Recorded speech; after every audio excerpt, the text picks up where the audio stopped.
Jim Kurtz when he gets up and speaks, but we have an outstanding economic development authority that we have put together, the mayor and I, early on, and we realized that Anderson County and Lawrenceburg is one and the same. There's no difference, you know, Lawrenceburg is in Anderson County and Anderson County is Lawrenceburg.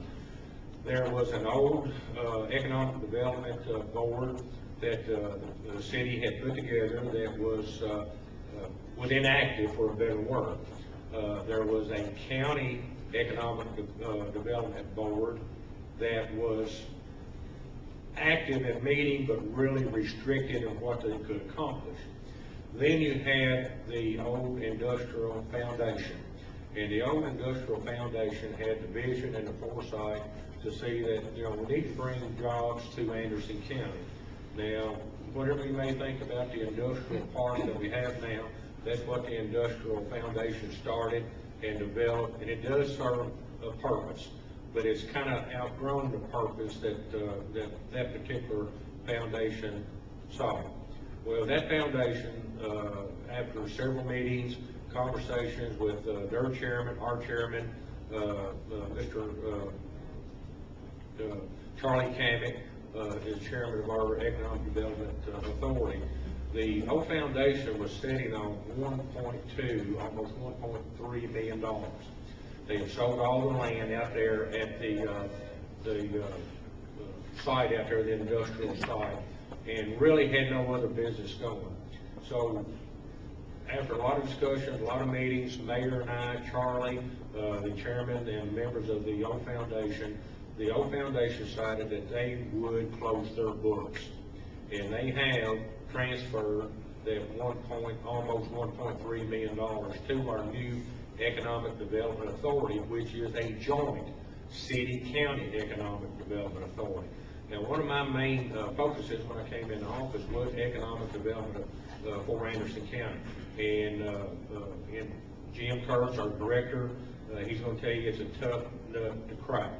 And I'm going to go out on a limb just a little bit, Charlie, if you don't mind, but there's also been a little bit of conversations and tentative agreements, nothing set in stone, nobody's committed to any funds or anything, but we have been talking to other counties as a joint regional type of programs or projects maybe that we can go in together and develop some type of industry, industrial park, or being able to go in together as a regional force, and if nothing else, promoting this area of Kentucky to other businesses, factories, and things of that nature.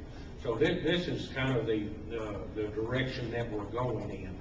And the Economic Development Authority, and like I say, Jim Kurtz is going to hit on that a whole lot more in depth than I have. But I'm so proud that you know, that people did see we needed to move on. The old foundation, our Economic Development Authority, kind of got just a little bit stale, but we've got new life, got new breath, we're moving on, and you know, and things are really looking up. It's going to be tough, it's going to be hard, but things are looking up from that degree. County government, what can I say? Budget-wise, we're broke. Folks, we don't have any money.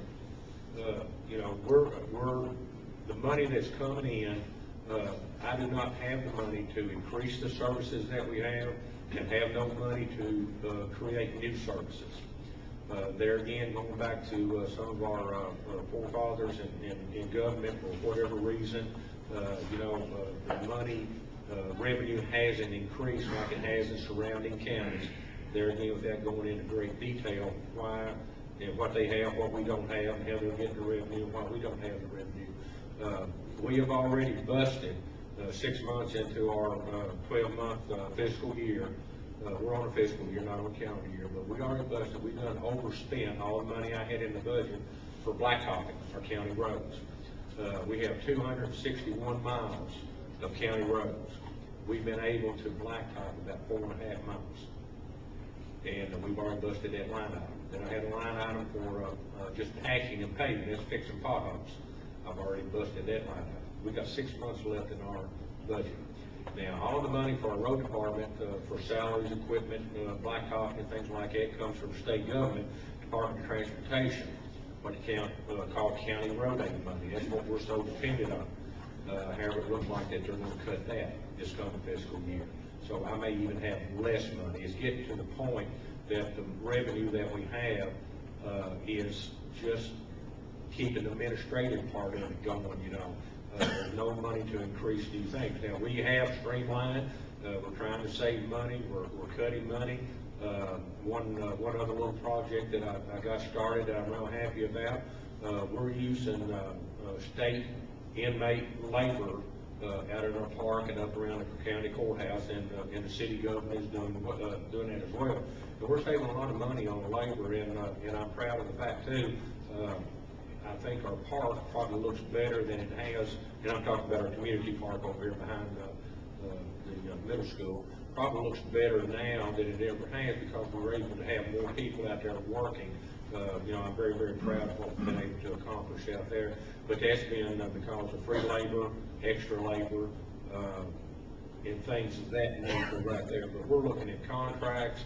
Anywhere I can save, $1, we're trying to save that. Our revenues are flat. The property sales, real estate sales are flat. My budget is so dependent on property taxes. We take in about $1.2 to $1.3 million on property taxes, and that's a big chunk of our $6 million budget. But those sales are flattened out. If you look at the revenue that we're taking in on the property transfer deeds, things of that nature, it's just flat. Building permits, electrical inspections, so everything, our revenue was low anyway, but it's not increasing, and it's actually leveled out and it's flattened out.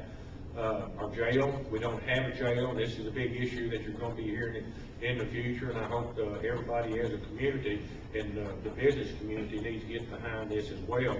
We don't have a jail in Anderson County, but I have a jail budget of $750,000. Anyone that's arrested in Anderson County, City of Lawrenceburg, or Anderson County, and they cannot post bond, it costs us $30 a day per inmate to house them in the Franklin County Detention Center. You pay that. I use the example, it may be a gentleman from Tennessee, and I'm not picking on Tennessee. It may be a gentleman from Tennessee is caught for driving under the influence out here on US 127, which is a federally funded highway, state maintained. He is stopped and arrested by a Kentucky state trooper, taken to jail. He can't post bond. He's in jail 2, 3, 4, 5 days, maybe 2 weeks. You as Anderson County residents, you're paying that $30 a day until that gentleman could post bond. There's nobody in jail in Frankfort that's ever been locked up on a city or county ordinance. They're all being arrested and charged for state violations, and that's what they've been charged with, and that's what they're being lodged on. I think in all of the county judges across the state of Kentucky have joined forces, and we have filed a lawsuit against the state of Kentucky that it's their responsibility to take over the county jails. We have a budget of $750,000 that comes off the top. There's only one full-time salary that comes out of that, and that's our jailer. And there's 4 part-time employees that are transport officers. Now, can we save money by building a jail? No. We're in the best case scenario that we can be in. We can't afford a jail because at $30 a day, those inmates are getting 3 meals a day. They got a roof over their head. They got all the 24-hour a day, 7 days a week guards on duty and in beds and clothing, everything that they need. We can't afford that. So this is the best case scenario for us if we've got to pay it, but the state is their responsibility. And you're going to be hearing more about this, so if you talk to your state representatives, congressmen, whatever, get behind the fact that the state needs to pick up that tab. And how the state's going to do it, I don't have any clue. I really don't. But the state keeps cutting their budget, and that comes back on the city and county governments to pick up the difference, and we can't. It's getting to the point that we just cannot do it. So that's one thing you need to